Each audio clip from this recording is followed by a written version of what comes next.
bonjour à tous.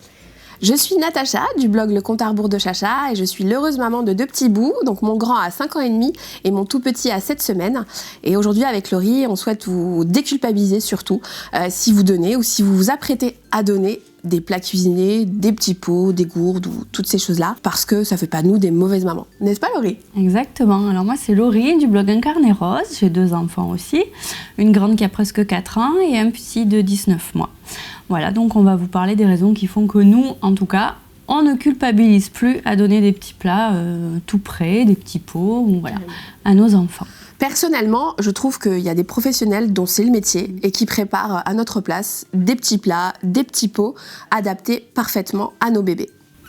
Exactement, et d'ailleurs moi pour ma première fille, j'ai pensé bien faire en faisant des petits plats moi-même et je me suis aperçue plus tard que les proportions étaient très mauvaises en fait.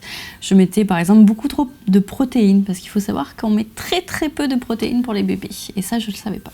Quand on va au supermarché, je sais que moi j'avais plaisir pour mon grand et j'aurais le même plaisir pour mon second en fait à piocher ça et là en fait du bio, du non bio, des petits plats, des petits pots et en fait découvrir même des légumes ou des aliments que je ne cuisine pas ou que je ne connaissais même pas.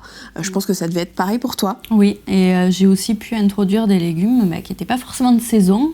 Voilà. Quand on a un bébé qui a 4 mois en plein hiver, on peut lui introduire de l'aubergine ou de la courgette dans son alimentation sans problème.